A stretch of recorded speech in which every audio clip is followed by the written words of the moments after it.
The Kansas City Chiefs just won their third Super Bowl in 5 years, and that is insane. That, ladies and gentlemen, is what we call a dynasty. A dynasty in the making since the day that Patrick Mahomes became the starting quarterback in Kansas City. He has been to 4 Super Bowls, winning 4 AFC championships, and winning the Super Bowl 3 times now, with 3 Super Bowl MVPs to his name. All at the age of 28. With a crazy contract. I mean, this guy is success. He is the definition of an NFL success story. That's Patrick Mahomes. That is the Kansas City Chiefs. Take Tyreek Hill away from him, it doesn't matter. Okay, take pretty much every receiver he had away from him and build a new receiving core. Whether it's Juju Smith-Schuster last year or it's Valdez-Scantling this year. Patrick Mahomes can get it done. And as I was polling for the Niners, and I even said the Niners would win this game, I prefaced that with knowing that Patrick Mahomes is the worst man to bet against. He finds a way. Him and Andy Reid, that duo is just unstoppable, especially when you throw in Travis Kelce, who even though he didn't have the greatest game today, still made impacts late in the second half and got the job done. They got a Super Bowl ring. They got a parade to plan in Kansas City. Nothing could be better for the Chiefs at this moment. Now they're looking ahead and looking for a three-peat. But we're going to look back and take a look at this season. Because this season wasn't pretty. And the Kansas City Chiefs were not the Super Bowl favorite most of the year.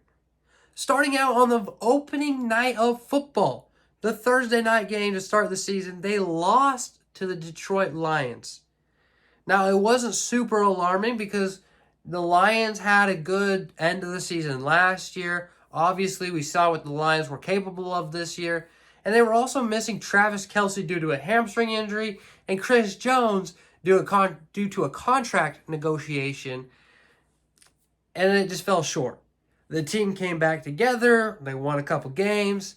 And then they went on another losing streak. They lost some tough games right after they lost to the Eagles in the Kelce brother family reunion, as well as a rematch of last year's Super Bowl. And, it was a great game, and Valdez-Scantling infamous drop that really caused a lot of pressure, a lot of tension inside the Kansas City locker room. They also weren't putting up many points against teams like the Broncos in the beginning of the season when they beat them on a Thursday night game like 12-9 or something like that. It was a low-scoring affair, and then proceeded to lose to the Broncos just a couple weeks later. They also lost to the Raiders once this year. I mean, they had losses that were bad. The receiving core, they had 3 guys in the tied for first in different points in the season in drops, including Rashee Rice, more towards the beginning of the year. Travis Kelce was in that conversation, and of course, Kadarius Toney.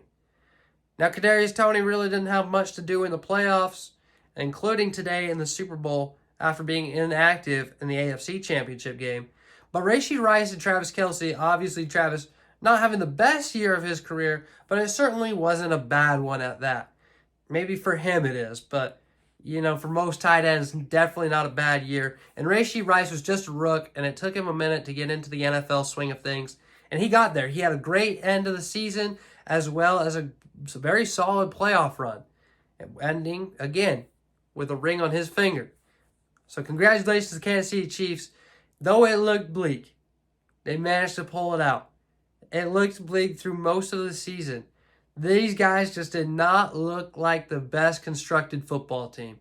They had great defense, led by their corners, L'Jarius Sneed and Trent McDuffie, and man in the middle by Chris Jones. But that wasn't enough at times. Isaiah Pacheco really turned it on at the end of the season and into the playoffs. Patrick Mahomes got himself dialed in and looked like a much better, much more focused guy come playoff time.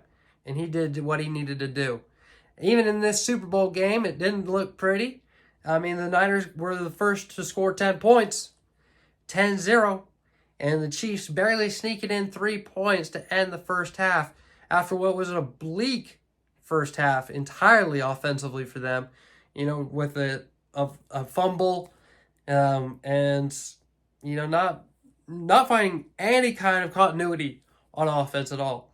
Thankfully, Patrick Mahomes was able to right the ship after a rough start to the second half, even due to the fumble in the backfield by Pacheco. It was probably a bad toss by Patrick there.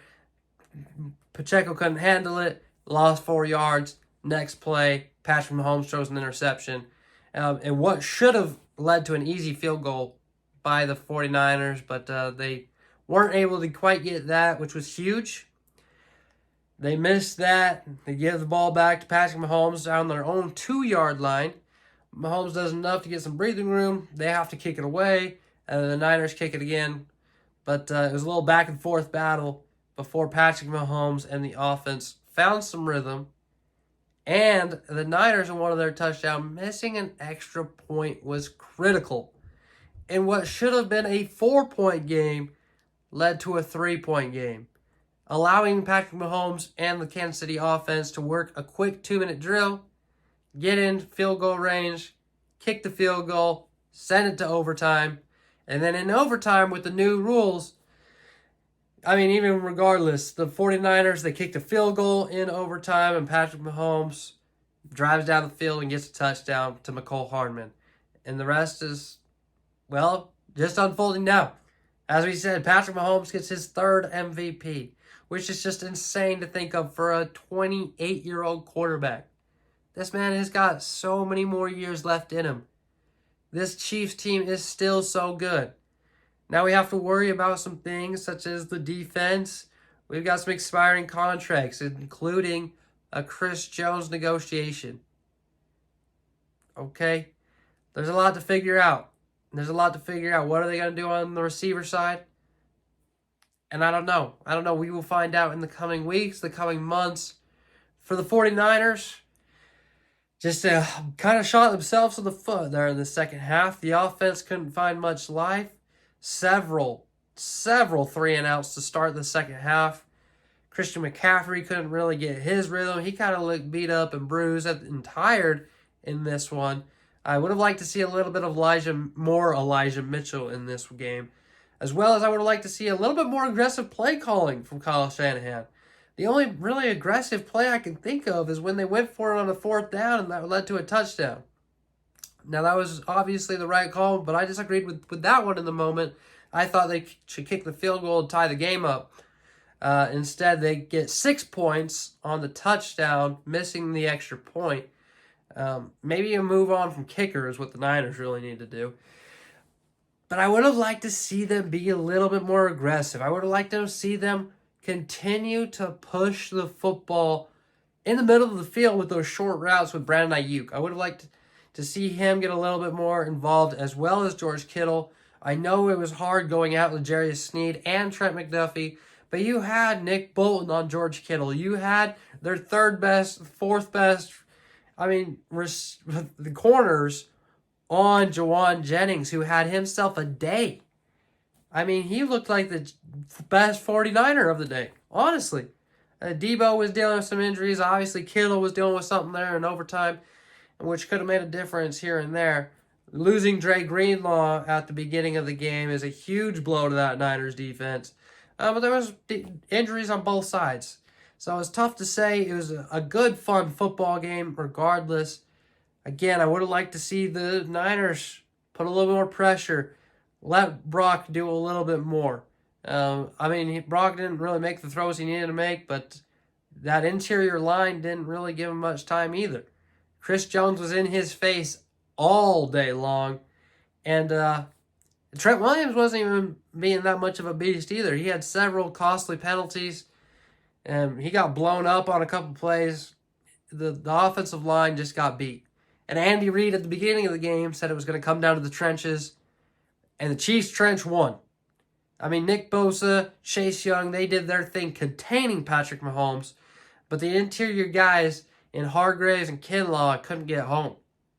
I would have liked to see a little bit more inside blitz from a Fred Warner here and there, from a Greenlaw before he went out, from a Burks, but You know, it is what it is. If, cans, woulds, and buts. Congratulations to the Kansas City Chiefs. A great 2023-2024 season. A great Super Bowl caps it all off. Back-to-back for the Chiefs. And, hey, whether you're a Chiefs fan or not, we can't always hate. You can hate on the Taylor Swift stuff. I don't care. But you cannot hate on greatness. That is Patrick Mahomes and Andy Reid and Travis Kelce. Travis Kelce, what was going on in the first half, brother? Let's lay off Coach a little bit.